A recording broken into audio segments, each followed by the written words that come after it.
Muy buenas tardes, hola, ¿qué tal amigos? A todos los que nos siguen por este espacio, por este lugar de entrevistas, de encuentros con artistas, escritores, gestores culturales de Manta, Portoviejo, Montecristi y sus alrededores.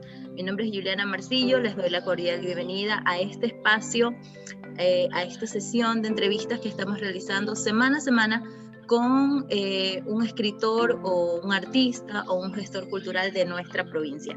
En este caso para nosotros es un gustazo poder compartir este espacio con José Lor, quien es un escultor muy reconocido en la provincia y en el país también, muy querido además, con quien nos hemos unido a diferentes charlas sobre escritores manavitas y pues ahí nos hemos venido conociendo un poco más. José, muchas gracias por aceptar nuestra invitación. La idea es que a través de este espacio podamos difundir las actividades que realizan nuestros artistas de la provincia. Para quienes no lo conocen, les voy a leer su biografía. José Pedro Lor Muñoz nació en Chone. Después sus padres migran a Manta, dejan el monte para quedarse en el puerto. Ha migrado por varios países de Latinoamérica, el Caribe, América, USA y Europa. Sus estudios primarios los concluye en el Colegio Salesiano San José de Manta. Es bachiller técnico industrial en el Instituto Luis Arboleda Martínez de Manta. Ha trabajado en la decoración de interiores en la Escuela de Decoración anexa a la Facultad de Arquitectura de la Universidad Laica Eloy Alfaro de Manabí, gerencia social del Instituto ILDIS de Alemania en Guayaquil, gestor cultural del Ministerio de Cultura del Ecuador, Escuela Itinerante de Cultura Pacari Pacha, especialista en medicina psicosomática, miembro de la Asociación de Artistas Plásticos Arte en Acción del Ecuador, miembro de la Cumbre Mundial de las Artes por la Paz y por la Vida, escritor de literatura infantil, juvenil, tiene escritas más de 20 obras de diferentes géneros literarios. Escultor, ha expuesto en varios museos del Ecuador y fuera del país también, y actualmente es miembro de la Casa de la Cultura Ecuatoriana Benjamín Carrión. Bienvenido, mi querido José, muy buenas tardes. Queremos iniciar este espacio con su intervención, que nos cuente un poco sobre su trayectoria artística para quienes no lo conocen. ¿Quién es José Lor? Adelante y bienvenido. Muchas gracias, gestora cultural Yuli Marcillo. Es un honor poder estar compartiendo este espacio de arte y cultura con los que nos están escuchando y con los que nos están viendo. Muchas gracias, José. Cuéntenos un poco sobre su trayectoria. ¿Cuándo nació ese vínculo con la pintura? ¿Cómo se dio ese vínculo con las artes plásticas?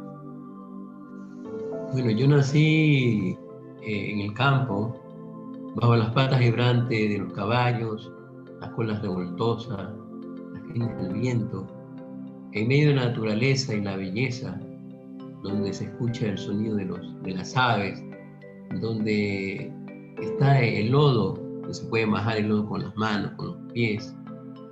Entonces, en medio de esa naturaleza, mi mamá y mis padres también conocían la alfarería, y tenía una institutriz o una profesora que habían puesto en un libro que me hacía leer, el libro Coquito, y allí me hacían leer, no lo hacía, es una profesora como quien dice hoy día moderna, no lo hacía con las vocales sino con las consonantes, que me decía ala, me hacía leer, me repetir muchas veces ala, me hacía leer, me hacía escribir. Primero me hizo unos ensayos, que me cogía la mano, pero posteriormente hasta cuando, y bueno, luego llevaba al lodo y hacía, por ejemplo, la ala, la hacía más o menos de unos 40 centímetros.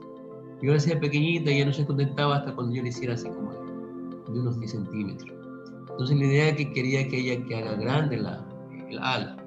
Y así, cuando había, por ejemplo, la B, había voz, por ejemplo, se decía barco, no había barco, pero había la balsa, había la bota.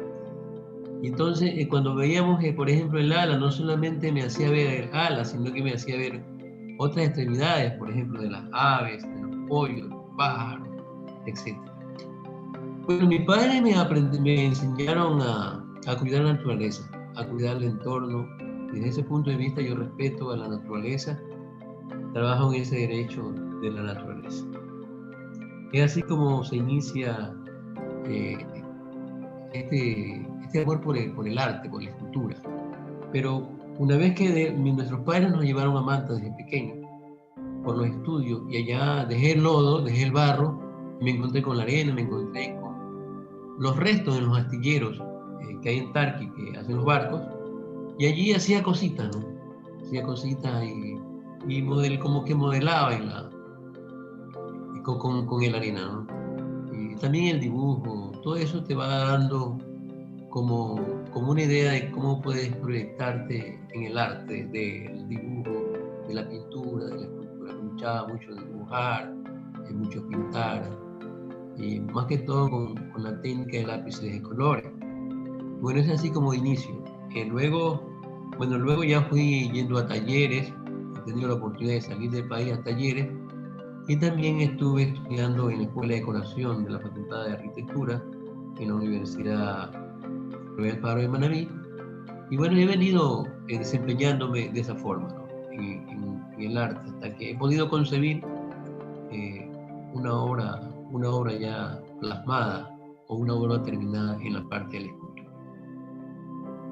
Precisamente esos escenarios que usted describe, que usted cuenta, que fueron parte de su niñez, de su adolescencia, iniciando con el campo, con el verde, con la naturaleza, y luego trasladándose al mar, a la arena, a las aves, se ve, está muy reflejado en todos los trabajos que usted ha realizado. Pero cuénteme un poco cómo ha sido su acercamiento para poder tratar de entender y plasmar la identidad del cholo en los trabajos que usted ha realizado. Bueno, yo al principio hice una colección que se llama Identidad e Ideal, que tiene que ver también con el campesino. Y allí están unas manos que salen desde la tierra y que muestran un producto que es el cacao. Ese aroma fino del cacao que nos ha dado unas medallas en Alemania, unos premios, y también en Nueva York. Justamente ese aroma fino de cacao sale de Chole. Bueno, eso son como mis raíces en el campo, ¿no? Ahí yo diría que soy campesino, que soy montuyo, pero cuando llego al puerto me enamoro del mar, me enamoro del puerto, y en realidad he visto tantas cosas, tantas anécdotas por ejemplo, cuando vivía yo cerca de la playa, en Tarqui, y entonces normalmente cuando salía del colegio también yo iba a la playa, me quedaba como una hora y estuve en el colegio San José para hacer. Y también cuando todos los días pasaba yo en la playa y veía cuando algunos pescadores no llegaban, sus esposas iban descalzas y lo esperaban hasta la noche, a veces nunca llegaron porque habían naufragado. Entonces todos esos episodios que pasaban, pude plasmar obras que tienen que ver con el cholo.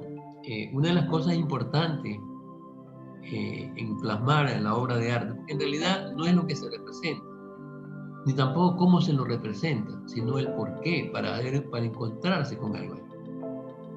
Entonces, yo valoro mucho el trabajo, y en realidad a nivel universal, el trabajo del hombre no se valora. Por ejemplo, los niños a veces le piden un celular a su papá de la última marca, la última tecnología, pues sin embargo no sabe cómo su padre lleva el recurso a su casa, bueno, se lo compra, o un zapato Nike, etc. Entonces, pero y también no se valora el trabajo que hace el hombre, pero el pescador. El viejo mar le dice al hombre de mar: yo soy bello, yo soy poderoso y sin remordimiento. Eso implica que cualquiera no puede ir al mar si no está capacitado. Y los tigres con ser tigre la ven mal. Es decir, que los hombres que están capacitados, ese cholo, a veces naufragan. Entonces allí sale, por ejemplo, una escultura que se llama Mito Manteo. Si Grecia tiene, por ejemplo, un mito que es el dios del mar, que es Poseidón.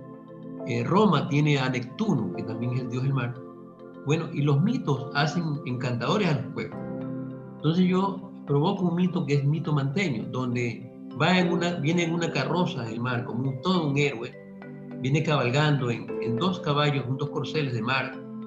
Su plataforma son las olas, en las ruedas están las estrellas marinas, van arrastrando unos moluscos y va justamente parado en la concha esponda. Y viene justamente, como quien dice, al encuentro de esa mujer que aún tiene esperanza de que algún día llegue su hombre, su náufrago. Entonces allí está esa obra que se mito manteño.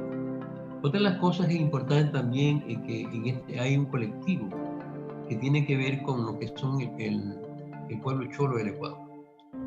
Y allí también estoy haciendo de una u otra forma actividad desde el arte, porque al cholo no se lo ha valorado dentro de la Constitución.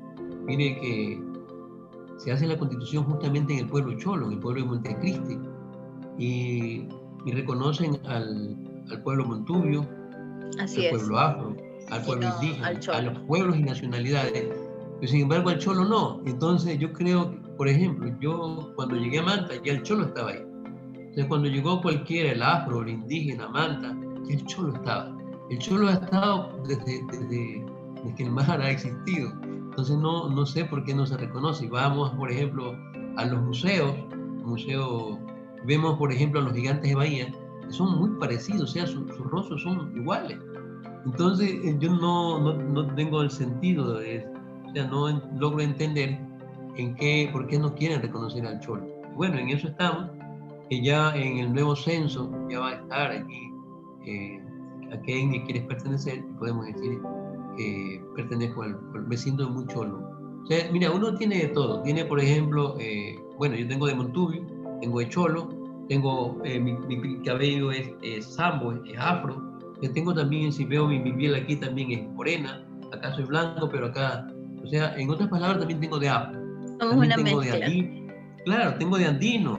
¿No? Tengo de andino porque justamente nosotros nos alimentamos de todos los tubérculos andinos, ¿no? Entonces, tenemos, digamos, raíces andinas. Somos latinoamericanos. Cuando yo voy afuera, yo soy latino, ¿no? Entonces, y también soy de este planeta. O sea, en cualquier puntito que yo esté, soy del planeta Tierra. Y qué interesante que se trabaje desde las artes plásticas con la identidad chola montubia. Cuéntenos un poco más sobre el tipo de esculturas que ha realizado. Conozco y bueno, me ha mostrado usted una escultura que hizo en homenaje a Hugo Mayo, que fue un papagayo. Cuéntenos quizás también alguna otra escultura que para usted haya sido, todos sus trabajos me imagino que han sido especiales de alguna forma, pero quizás alguna historia, alguna dedicatoria, alguna inspiración que haya detrás de algunas de las esculturas que ha realizado. Bueno, hay también una colección que se llama Parto Humanizado, que tiene 38 piezas. Justamente valoro lo que es el parto natural, ¿no? Yo soy especializado también en medicina psicosomática y también soy gestor de salud intercultural, y a mí me gusta todo lo que es ancestral, porque mi madre era sanadora, mi madre era partera, y la mujer justamente debe parir de una forma normal, porque parir es como dormir, es algo totalmente natural, como posiblemente eyacular, ya es algo natural, o cualquier cosa que podamos verla de una forma natural. Cuando llega al hospital, llega en calidad ya como de enferma, la ponen en una cama, le ponen suero, luego le ponen anestésico, y sale allí, sale enferma, en otras palabras, porque tiene que recuperarse, y si tiene 2 o 3 cesáreas, va a tener dolores en el cuerpo, dolores. No sucede eso con el parto normal, porque el parto normal, toda su musculatura no se contrae. En cambio, cuando está el anestésico, todo se retiene, todo queda allí como muerto, porque si no fuera así, se le salieran el organismo. Ya, por eso el anestésico es como que te duerme, como si estuvieras, como en otras palabras, como muerto en ese instante. Entonces todo se reprime. Entonces no es algo natural. Entonces esa esa obra o esa colección de parto humanizado está allí protestando de que las mujeres deben de asistir y de fortalecer el parto natural. Y están en diferentes posiciones, como pueden parir las mujeres. Esa es una de las culturas de las obras. Inclusive yo creía que iba a tener problemas, o sea, un efecto de doble sentido, en el sentido porque son desnudos. Tuvo una excelente aceptación del público, de la prensa, etc. Y luego, identidad ideal, allí tengo dos alfaros. Un alfaro totalmente diferente al alfaro que se nos presenta, al alfaro de la fuerza, al alfaro del machete, al alfaro del sombrero. Pues bien, un alfaro sublime, que nace inspirado en ese cerro de Montecristi, que algunos dicen que hay una leyenda que fue un volcán antes. Bueno, dicen algunas cosas, ¿no? Entonces, bueno, inspiro en un volcán. Entonces, de ese volcán nace con un caballo, sale como del fuego, y es un espíritu desnudo, que va en un lado, en la mano derecha, lleva a la libertad, y en otra lleva el documento de la justicia, porque fue ese eslogan que usó Alfaro, libertad y justicia. Entonces, ese es el faro. Otro Alfaro un Alfaro como que está volando, ¿ya? Y tiene que ver con, eso se llama huellas imborrables. Y es un Alfaro también así como un espíritu sublime. Tiene una gran cantidad de simbologías dentro de la escultura. Es interesante esas dos obras. Ya, y posteriormente, bueno, viene lo que se llama Memoria y Mar, que es la escultura que tiene que ver con el cholo.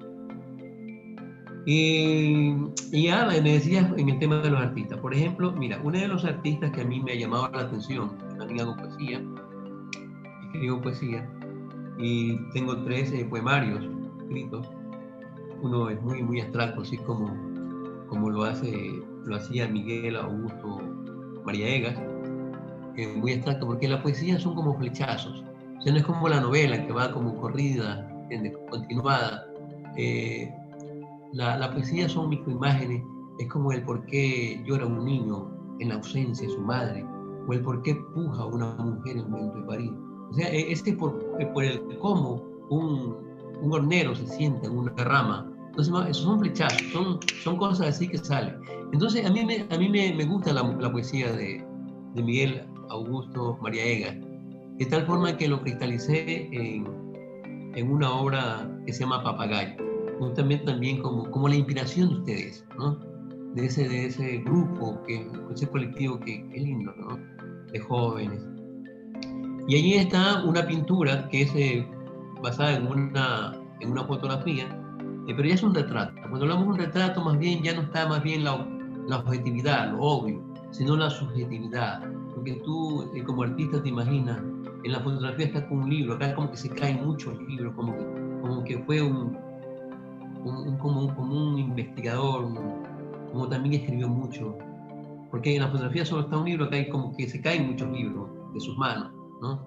Como un follaje de libros. Atrás está un papagayo a colores, en una forma también abstracta. Porque el papagayo es universal, además de sus colores, su musicalidad. Y allí está en la poesía de Miguel Augusto Mariaegas, está ahí esa musicalidad, está ese color, está la naturaleza, está el entorno.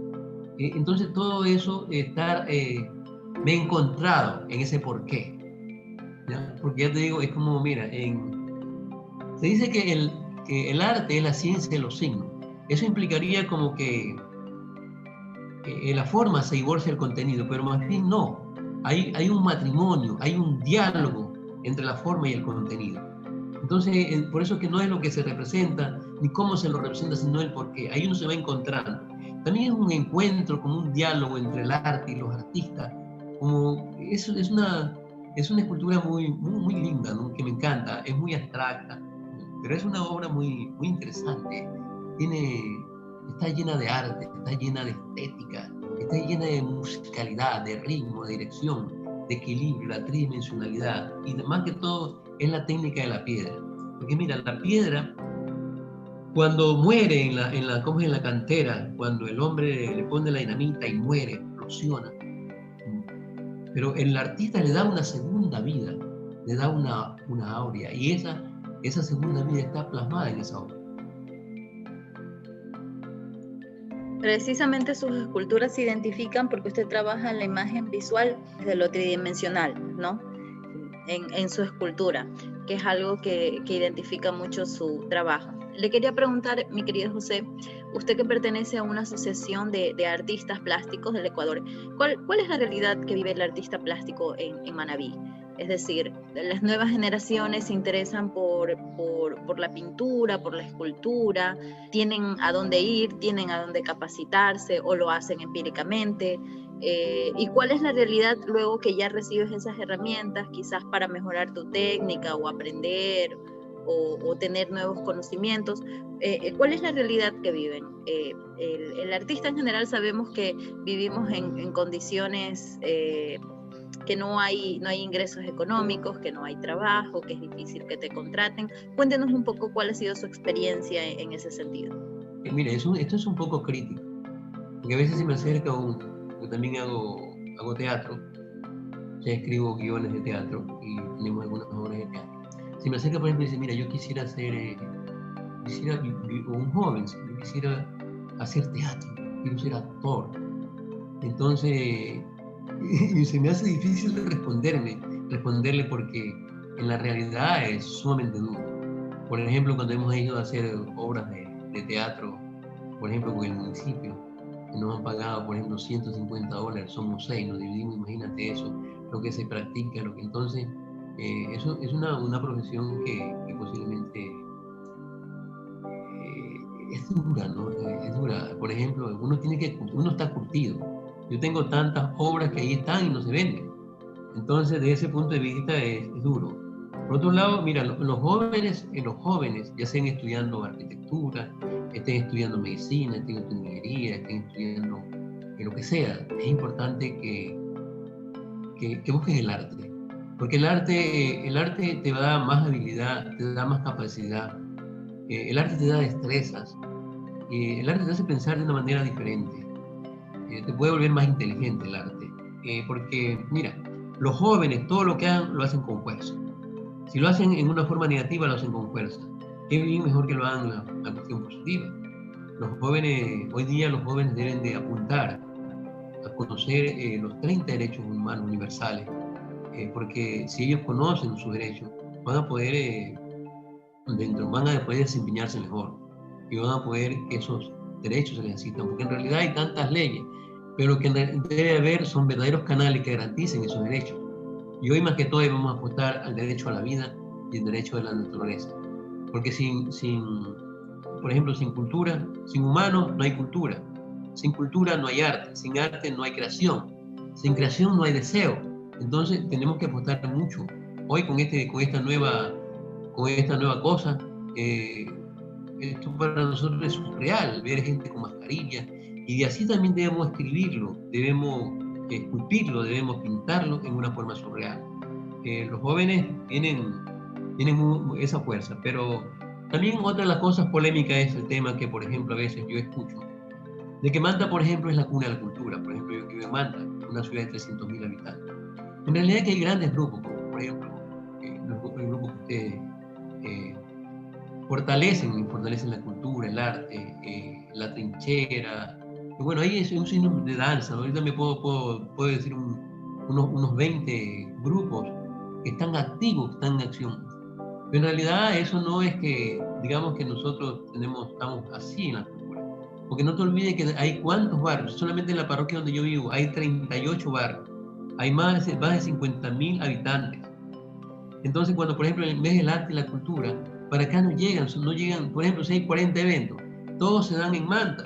Por ejemplo, los museos están en Manta, hay 2 museos en Manta, uno nuevo que está en Tarqui y el otro que queda en la zona rural, que es la universidad en Pacoche. Entonces, pero no hay en las otras parroquias. O sea, yo creo que si hablamos de cultura, debe ser el arte como para todos, el arte para 300.000 habitantes. La Manta o todas las ciudades, los pueblos deben crecer en la medida en que crecen económicamente, deben crecer socialmente y culturalmente. Entonces yo veo, los jóvenes quieren, yo he tenido inclusive un semillero, pero a veces me da, inclusive yo trabajo con niños con discapacidad, que el colegio ha fracasado con ellos, porque no hay docentes capaces de poder trabajar con ellos. Entonces vienen acá y cómo con su manito, o sea, manejan esa destreza, esa motricidad fina, esa motricidad gruesa, a pesar que tengan problemas cognitivos, ¿cómo lo hacen? Y vienen con su mamá, con su papá. Pero a veces yo estoy ocupado, y son las 2 de la tarde y están ahí golpeándome la puerta, y me llaman por teléfono, ¿dónde está? Tengo que coger un taxi y venir violento. Pero, o sea, el municipio o las autoridades no quieren invertir entonces, ¿cómo se llama? Por ejemplo, en programas sustentables. Todos son programas parásitos, digamos, porque son, por ejemplo, vacacionales, o sea, pero lo importante es que hay un seguimiento.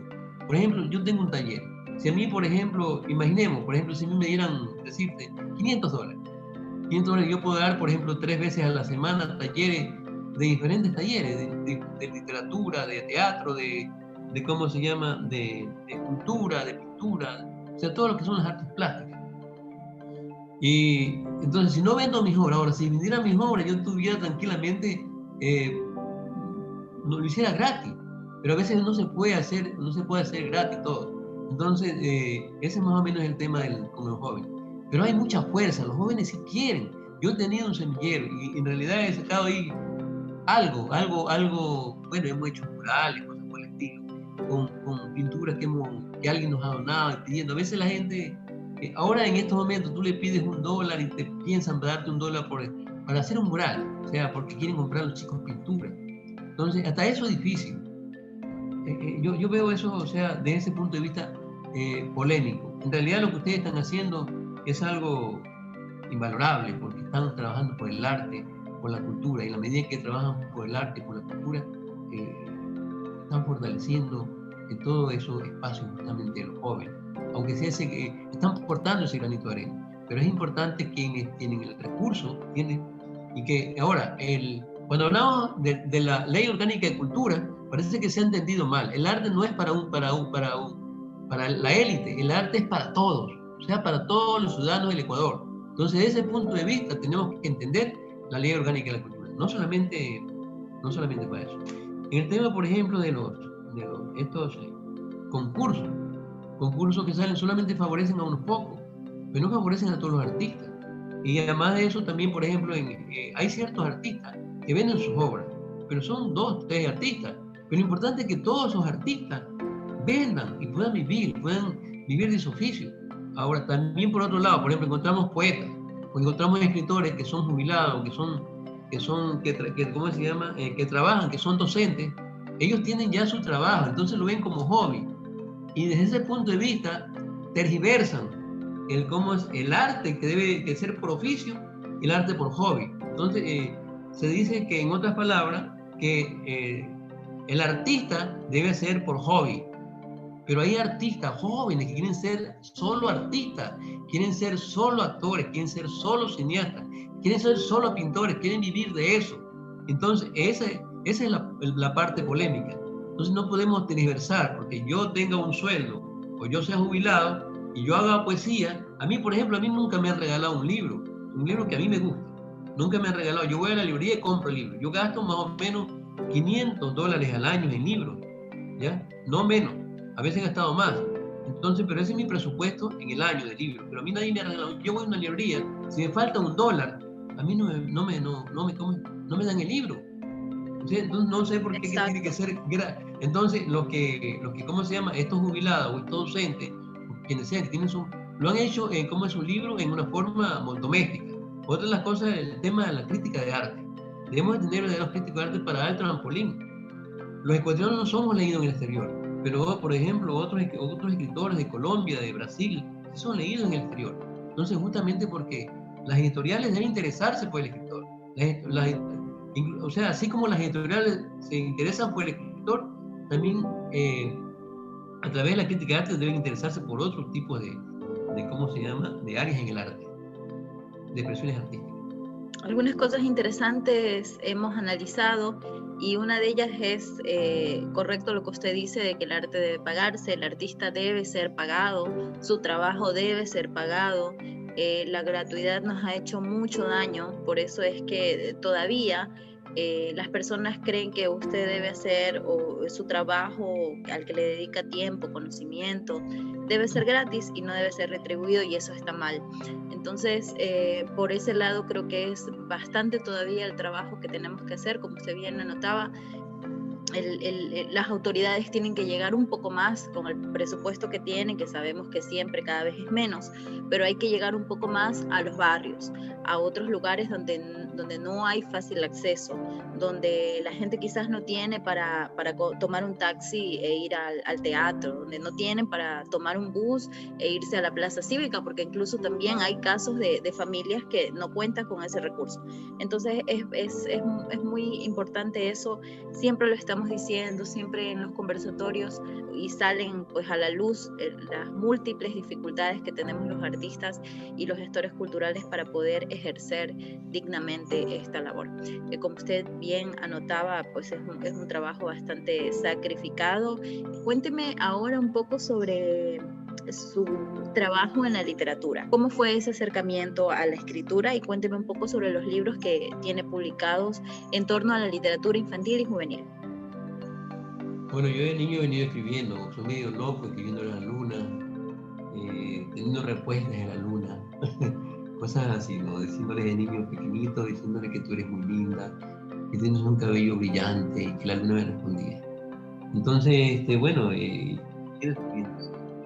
allí nace el tema de la escritura.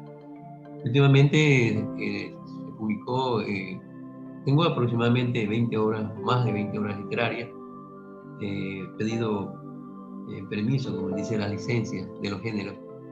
Y bueno, esta última es una novela que se llama Nexo con el pasado de la cultura manteña, inspirada en el Museo de Sitio de Agua Blanca, en ese museo arqueológico. Me inspira allí esa ruta del sol, perdón, esa ruta de Spondrunis, porque por su belleza, por su paisaje glorioso.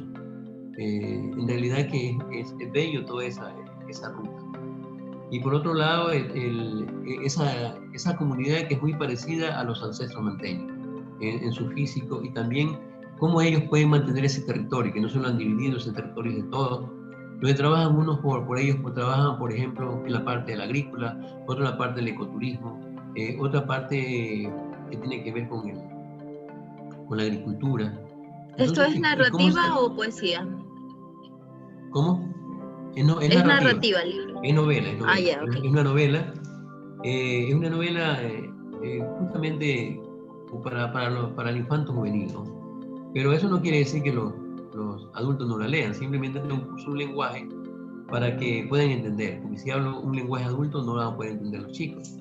Entonces, esa novela está recreada justamente allí, y donde hay ese contraste entre lo moderno y lo ancestral.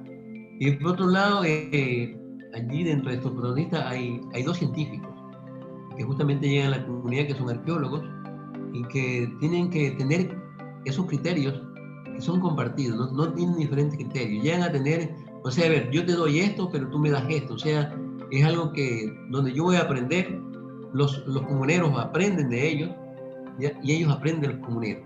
O sea, es interesante, o sea, ahí no hay criterio, aunque sean ellos allí es un intercambio de conocimientos. Sí, el PhD aprende de biología, aprende de muchas cosas que los ancestros tienen que enseñarle a ellos. Y también a estos ancestrales también aprenden de estos científicos. Entonces es interesante el tema, por ejemplo, por ahí. Por otro lado, el tema de la migración es como una búsqueda de esa parte espiritual. También tiene que ver con la identidad, con esa identidad, que no solamente la identidad física, sino esa parte adentro. Hay mucho simbolismo que tiene que ver con la máscara. Por ejemplo, a veces mi mamá decía que nosotros tenemos muchas máscaras, entonces hay que sacarle la máscara, entonces para que uno sea en realidad puro, o sea que cuando le sacas la máscara ahí estás viendo a esa persona en realidad como es. Entonces a veces esa parte íntima esa identidad, podemos ser parecidos, pero esa identidad íntima de como ellos, los ancestros, se hermanaban con el árbol, con el pájaro, con el cuidado de la naturaleza, cuidado de la vida, con el respeto de los niños, con el respeto de los ancianos, eso se vive en Agua Blanca. Entonces, esta novela es un poquito ahí de realidad, como un capítulo, ¿ya? Pero todo lo otro es como ficción, como una parte lúdica, como el juego, como el asombro, como la curiosidad del niño que quiere investigar. Es una novela muy bella. En los próximos días ya la tengo físicamente y vamos a tenerla para que todas las personas puedan leer. Y debemos apoyar hoy debemos apoyar más que nunca a los proyectos locales. Ya no el turismo masivo, porque ya hoy día es como que el siglo XXI empieza ahora, no empezó hace 20 años, hace 21 años, empieza ahora, porque con este nuevo cambio, con esta nueva tecnología, ya debemos apoyar a la localización, no la globalización. La globalización debe ser para ciertos parámetros, y la globalización, yo no debemos pensar en los turismos de masa, debemos pensar en turismo local. Por ejemplo, los municipios deben tener tarifas para contratar, por ejemplo, al pintor, no regatearle al pintor, no buscar al que te da por menos plata una obra de arte. Por ejemplo, imagínate $150 repartido para seis actores, terrible. O sea, debe haber tarifas que sean justas, ¿ya? Para el pintor, para el escultor, ya. Debe entender que la creación no es una cosa de que no es una cosa que tú puedes competir con otro. Por ejemplo, yo tengo una creación, una creatividad. Tú no puedes decirle al otro, hazme esto, en cuánto me haces esto, o sea, porque es un diseño único y es la creación del artista. O sea, todo ese tipo de cosas tienen que cambiar. Entonces debemos fortalecer a los proyectos locales, hoy más que nunca. Ya nos avisará entonces cuando tenga listo el libro para poder hacer o ser parte de la presentación virtual, conversarlo y también compartirlo, ¿no? Que eso es lo importante. Consumir lo nuestro, comprarle el producto a nuestros autores, a nuestros artistas y también compartirlos al Ecuador y al mundo entero. Estamos llegando ya a la parte final de nuestro programa. Quisiera pedirle, José, si nos puede compartir un fragmento quizás de algún cuento, de algún texto, de su novela o un poema que quiera leer a la audiencia que nos está mirando. Yo creo que más bien lo que nos quedaría más claro, porque, a ver, si leemos un capítulo, nos vamos a tomar 15 minutos, y si lo vemos un fragmento, de pronto no vamos a entenderlo bien. Entonces yo creo que va como una poesía. Esta poesía la hice cuando yo leí de niño El Quijote, entonces, y justamente como la Quijotada de uno, se llama Cabalga. Pegaso con armadura de Quijote, cabalgas en el desierto del más allá. Horizonte infinito de blancas, azules, verde forma me envuelve. No tengo la menor idea, solo respiro y extravío el recuerdo cuando te deseo. A mis pies, la tierra, abren paso las nubes a mi transitar. Con un suspiro en retorno al espacio donde asciende a tu presencia. Llevo como el objetivo y la meta de no detenerme. Mi brújula indica un destino sin límites y fronteras. Solo el amor y la esperanza son el centro que me sostienen de ser lo que soy, un instante en la eternidad. Digo esto porque en realidad uno es inmortal, lo que muere es el cuerpo, porque si el árbol nos da el ejemplo de que el árbol ve que tiene el mismo ciclo que el hombre, nace, crece, reproduce, muere, ya, da frutos. Y también nos da en la tarde muere, se suicida arrojándose a la mar para nuevamente representar la aurora. Entonces lo que uno muere es el cuerpo, pero uno es inmortal, va a tomar una nueva vida. Tomemos esto como un cuento, pero basado en una gran realidad.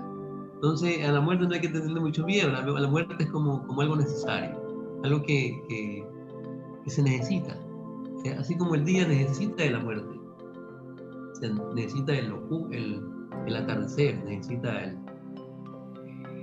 esa tarde, ¿no? ese crepúsculo, ¿no? Ese ocaso, ¿ya? Ese entre lubricado, para que venga justamente el amanecer, el aurora. José, ¿dónde las personas que estén interesadas pueden quizás mirar sus esculturas? No sé si directamente en su taller o si sus libros también se encuentran en algún lugar donde puedan ser adquiridos o directamente con usted. Bueno, el taller está abierto para todo público que quiera venir, está abierto. Allí están las 3 colecciones. Un taller grande que queda en la parroquia del Faro, en la vía interbarrial, en la calle 320, por el Colegio Paquiza. También pueden llamar antes de venir a mi teléfono, que es el 0997901704. Me encuentran en YouTube como gestor cultural José Lor, o ahí están también mis colecciones. También me pueden encontrar en el Facebook y también en web, o sea, en la página web. También pueden encontrarme también como José Lor Arte. Y ahí estamos a las órdenes. Y cualquiera inclusive que quiera aprender, estamos aquí con las puertas abiertas. La idea es trabajar justamente en estos derechos, los derechos humanos, mediante el arte. Como la cultura y el arte hay que trabajarlo hoy más que nunca en los derechos de la vida y en los derechos de la naturaleza, pero también en los 30 derechos universales, que los jóvenes deben saberlos para poder exigir sus derechos y buscar verdaderos canales que garanticen los derechos de las personas. Muy bien, y antes de finalizar quisiera pedirle, José, que se una a todas las recomendaciones que estamos haciendo con cada invitado en este segmento, y es que recomiende un libro que usted haya leído en algún momento de su vida, que le haya gustado, el autor, la escritura, la historia, y que usted crea que ese libro pueda pues ser bienvenido y recibido de otra persona que se encuentre en este camino de la lectura. Mira, yo creo que es importante, cuando hablamos de la intraculturalidad, hablamos de lo local. Cuando hablamos de la interacción cultural, hablamos de lo regional. Y cuando hablamos de la interculturalidad, hablamos ya a nivel universal. O sea, esto implica de que primero tenemos que trabajar en la parte local. Yo sugeriría, por ejemplo, que lean En el puerto de Otón Castillo Vélez, pero también sugeriría también el tema, por ejemplo, universal. Yo me leí, por ejemplo, una de las obras que me encanta de Clarice Lispector, es una autora brasilera, por ejemplo, A la hora de las estrellas. Es un libro que sí lo encuentras en Mr. Book, lo encuentras en las librerías. Y bueno, y esas obras. También hay poetas locales. Está, por ejemplo, está Alexis Pupe, está, por ejemplo, la autora Berta Mendoza. Bueno, hay mucho. Nosotros debemos leer primero la lectura local y luego entrar ya a la lectura regional y luego ya entrar a la parte universal. Mira, yo empecé al revés. Yo comencé a leer, sí, debería yo leer primero la lectura, la narrativa, la poesía local. Debemos apostar a lo local. Esa es mi sugerencia. Me quedo con esa frase, mi querido José, debemos apostar a lo local. Muchísimas gracias por haber compartido con nosotros este espacio. Nos quedamos gustosos, encantados de saber y conocer un poco más el trabajo que usted ha venido realizando durante muchos años y sobre todo que esté al servicio también de las personas que estén interesadas también, ¿no? Y que necesiten de alguna forma alguna guía para poder pulir ese talento con el que han nacido. De mi parte le agradezco muchísimo, espero que nos veamos en una próxima ocasión, ojalá que sea muy pronto. A usted, Julie, ha sido una fortuna poder compartir con usted y también con el público que nos está viendo, que nos está escuchando, y una vez más felicitarla por todo este aporte cultural que hace a la comunidad manabita, y hoy día tenemos esa oportunidad también de poder hoy día nos están viendo inclusive a nivel internacional. Abrazos. Abrazos, José, que pase bien. Nos vemos pronto. Chao.